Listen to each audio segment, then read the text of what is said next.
Lucy, and welcome back to my channel. Today I'm going to be filming my April wrap-up, everything I read in April. So first though, I'm in a completely different place. I'm in Honduras doing field work, so hence this outdoor space. I didn't really know where else to film, and it's really beautiful out. I'll show some video in front of me as well.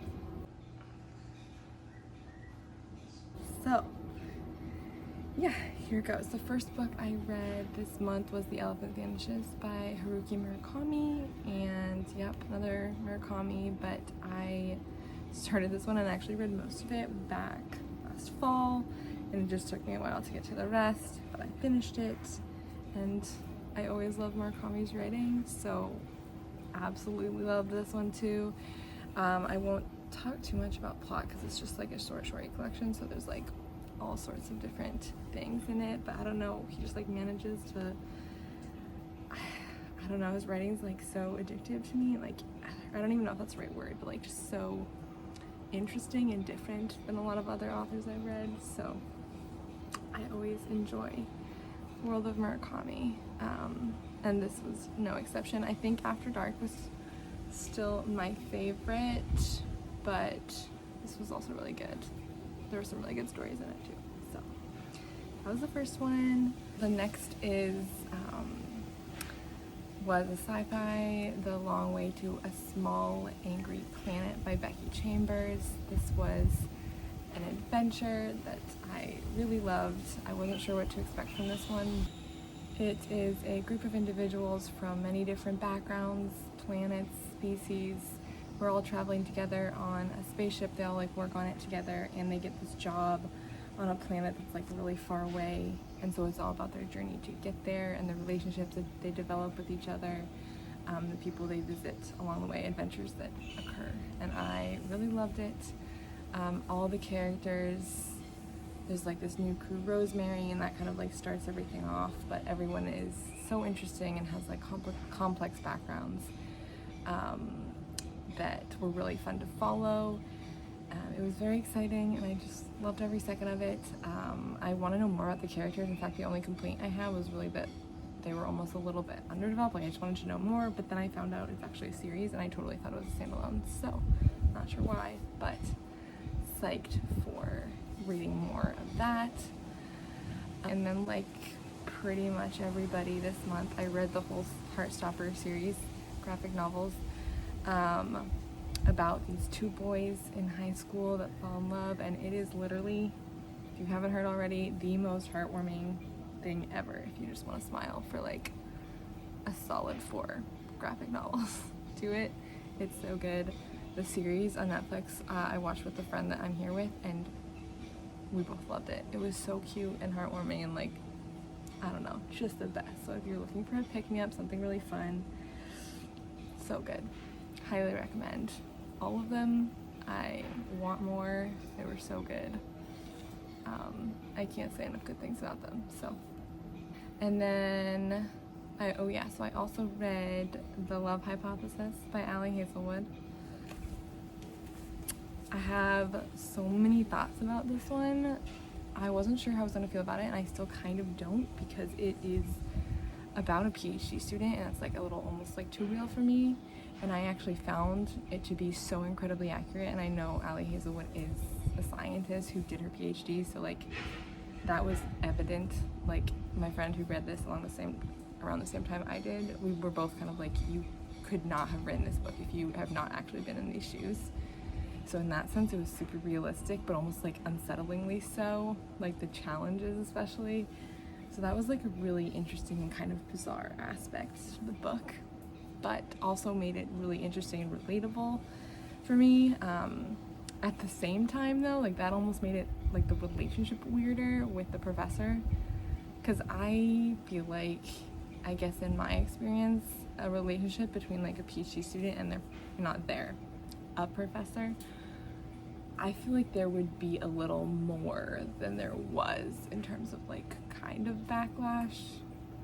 I don't know. I mean, there was like a little bit of like weirdness or like gossip going around, but I feel like it would be way more of a big deal, and is I don't know, definitely like happens, and sometime for good and sometime for bad, but I felt like it was very romanticized in a way that was like maybe not as realistic. So like everything was super realistic except for the relationship, and that was super unrealistic. So I didn't know how to feel about that. Especially the general like PDA between them, either like forced or not, was like super unrealistic. I feel like that would never happen. Like that, I don't like, that would never even happen between a couple. I feel like that's not like professor student, because I feel like, at least in academia, there's definitely not I don't know, I thought that was really bizarre and not a thing. So I didn't really know how to feel about this one. I thought the writing was good, depiction of grad school was actually pretty good,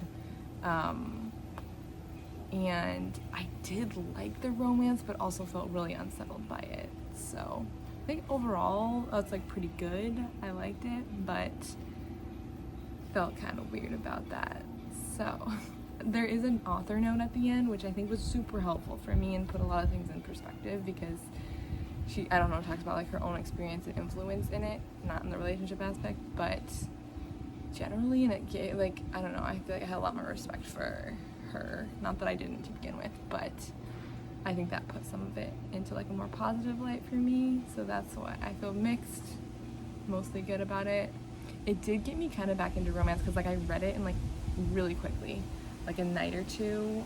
So I've been kind of into like adding a romance or two into each month to have kind of like a super light, fluffy pick-me-up. I realize that it's like kind of fun, and that it's like really good to have as a change of pace.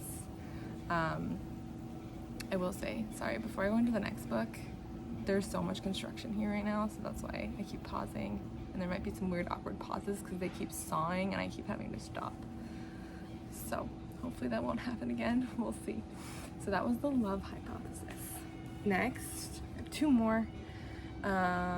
Sapiens, A Brief History of Humankind by Yuval Noah Harari, and this is a nonfiction. I listened to it on audiobook. It's fantastic. It is so good. I highly recommend, of like almost any of the nonfiction books I've read, this was such like a fantastic overview of like the human experience, kind of just in terms of like evolution, and culture, and I highly recommend it. So it goes through from like the beginning of Homo sapiens to now, and I think it's just like a really, really fantastic and well written depiction of all of that. So I really highly recommend it. It's kind of like I read Kindred, which was like really in depth into like Neanderthal life and like that side of, I don't know, I feel like this is like a much more accessible version, and more focused on humans, but it just felt very accessible, understandable, interesting to both like me as a scientist, but also I feel like it'd be really interesting to anyone. So Sapiens, fantastic. And then the last book I read this month was A Man Called Ove by Fredrik Backman, which is also one that's like been hyped a lot in the past. A lot of people love it, and it's just about this man and his life. Ove, he's kind of like a sad and depressing man who's like really grumpy about everything. It kind of gave me like almost a little bit of TJ Klune vibes, but I loved it. I thought it was so cute and heartwarming. I actually cried at like the last page. I won't say anything else, I don't want to give it away, but Uva's frustrating, but that's kind of like the character he's meant to be. I wasn't sure if I would like it because of that. I like likable characters, but it was just so heartwarming and so cute, and I also love that one. Honestly, I feel like this whole month was just like a really good reading month. I don't think I had a single like miss or like one that I didn't like. They were all so good. So hopefully you can keep that up going into May. Yeah, again, just like a really good reading month. So I hope you enjoyed and are having a wonderful day, and I will see you next time.